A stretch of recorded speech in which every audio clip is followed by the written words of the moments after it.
നാടകീയ നീക്കങ്ങൾക്കൊടുവിൽ MLA സ്ഥാനം രാജിവെച്ച് PV അൻവർ. നിലമ്പൂരിലെ ഉപതെരഞ്ഞെടുപ്പിൽ മത്സരിക്കില്ല എന്നും UDF-നെ പിന്തുണയ്ക്കുമെന്നും വ്യക്തമാക്കിയ അൻവർ DCC പ്രസിഡന്റ് VS ജോയിയെ മണ്ഡലത്തിൽ സ്ഥാനാർത്ഥിയാക്കണമെന്ന് ആവശ്യപ്പെട്ടു. സ്ഥാനാർത്ഥിയെ കോൺഗ്രസും മുന്നണിയും ചേർന്ന് തീരുമാനിക്കുമെന്നാണ് UDF നേതാക്കളുടെ പ്രതികരണം. PV അൻവർ ഒരു ചലനവും ഉണ്ടാക്കില്ല എന്നാണ് CPIM-ന്റെ പ്രതികരണം.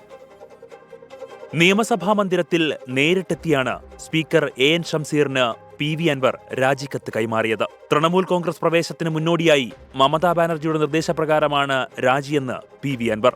ഉപതെരഞ്ഞെടുപ്പ് നടന്നാൽ നിലമ്പൂരിൽ മത്സരിക്കില്ലെന്ന് വ്യക്തമാക്കിയ PV അൻവർ UDF-ന് നിരുപാധിക പിന്തുണ പ്രഖ്യാപിച്ചു. ഞാൻ മത്സരിക്കുന്നില്ല. ഞാൻ നിലമ്പൂരിൽ UDF നടത്തുന്ന കോൺഗ്രസ് സ്ഥാനാർത്ഥിക്ക് ഞങ്ങളുടെ മുഴുവൻ ശക്തിയും ഉപയോഗിച്ച് നിരുപാധികമായിട്ടുള്ള പിന്തുണ കൊടുക്കാൻ ഞങ്ങൾ തീരുമാനിച്ചിരിക്കുന്നത്. നിരുപാധികമായ പിന്തുണ. UDF-ന് പിന്തുണ പ്രഖ്യാപിക്കുമ്പോഴും അളന്നു കുറിച്ചാണ് നീക്കങ്ങൾ. ആര്യാടൻ ഷൗക്കത്തിനെ തള്ളുന്ന അൻവർ മുന്നോട്ട് വെച്ചത് മലപ്പുറം DCC പ്രസിഡന്റ് VS ജോയിയുടെ പേര്. മലയോര ജനതയുടെ പ്രതിനിധിയായി VS ജോയിയെ സ്ഥാനാർത്ഥിയാക്കണമെന്നാണ് അൻവറിന്റെ ആവശ്യം. ആര്യാടൻ ഷൗക്കത്ത് പറയുന്നത് ആര്യാടന്റെ മകനാ. പുള്ളിപ്പം സിനിമയ്ക്ക് എടുത്ത് നടക്കുന്നത് കേട്ടോ. എനിക്ക് പുള്ളിയെ ഒരു സാംസ്കാരിക സിനിമാ നായകനൊക്കെ ആയിട്ട് എനിക്ക് പരിചയമുള്ളൂ. ആളുകൾക്ക് തന്നെ അറിയാമെന്നായിരുന്നു അൻവറിന്റെ പരിഹാസത്തോട് ആര്യാടൻ ഷൗക്കത്തിന്റെ മറുപടി. അല്ല, അതിനെക്കുറിച്ചൊന്നും ഇപ്പം ഞാൻ പറയുന്നില്ല.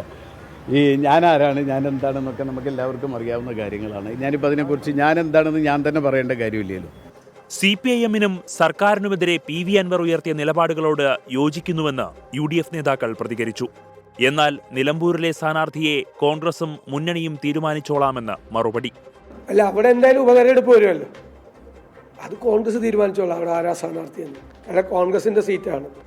PV അൻവറിന് മുന്നിൽ വാതിലടച്ചിട്ടുമില്ല, ഇപ്പോൾ തുറന്നിട്ടുമില്ലെന്ന് പ്രതിപക്ഷ നേതാവ് VD സതീശൻ. അതേസമയം PV അൻവറിനെ അവഗണിക്കുമെന്ന സൂചനയാണ് CPIM നേതാക്കളുടെ പ്രതികരണങ്ങളിൽ വ്യക്തമായത്. അൻവറിന്റെ കാര്യം ഞങ്ങൾ പണ്ടേ വിട്ടതാണ്. ഒന്നുമില്ല, ഒരു പ്രശ്നവും ഞങ്ങൾ അതിന്റെ ഭാഗമായിട്ട് ചർച്ച ചെയ്യാൻ പോകുന്നു. രാജിക്ക് പിന്നാലെ PV അൻവറിനെ തൃണമൂൽ കോൺഗ്രസ് കേരള കൺവീനറായി മമതാ ബാനർജി നിയമിച്ചു. ഉപതെരഞ്ഞെടുപ്പിൽ നിന്ന് വിട്ടുനിൽക്കാനുള്ള അൻവറിന്റെ തീരുമാനത്തിന് പിന്നിൽ പല കാരണങ്ങളുമുണ്ട്.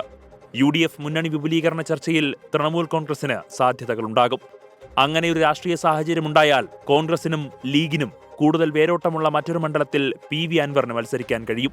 24 തിരുവനന്തപുരം. പൊതുജനം കഴുതയല്ല സാർ.